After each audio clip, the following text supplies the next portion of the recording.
Our tutorial today targets the posterior and side deltoid using various poses, so let's go over a few. The first one is coming from child's pose. Thread your right arm underneath and the left arm can go forward.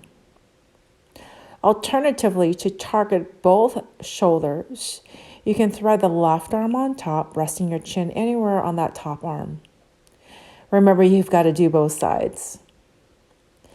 Now, if this is uncomfortable for you in child's pose, you can simply now come to all fours from tabletop and do the traditional thread the needle, right arm underneath, and walking your left hand forward. Now, here's the front view of this pose. Again, threading your right arm underneath, laying on the right side of your skull, and your left arm can come forward. Alternatively, we can come into rolling panda pose. This one targets more of the kind of the posterior deltoid. I feel this a little bit in my upper traps as well, depending on the angle. So we're going to kickstand the opposite leg of that arm you're going to thread through. I like to reach and hold on to that leg, but you don't need to hold on to that leg. Reach, right arm underneath, and left arm comes forward and lean back. And notice the target area here. Now there's another way to target in towards that area of the upper shoulder there, into maybe the upper trap, reaching the arm towards the bottom opposite hip. So I'm coming from all fours instead of the kickstand, and I'm reaching that arm across towards the opposite hip.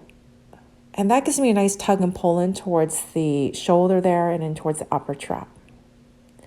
Now, if you don't like the flexion of the hip or being on the knees, another alternative that I love is the traditional crushed wings. From the belly, from prone, thread your right arm underneath and rest your chin on the arm. You can also thread the other arm underneath as well, making crisscross arms, doing full crushed wings pose.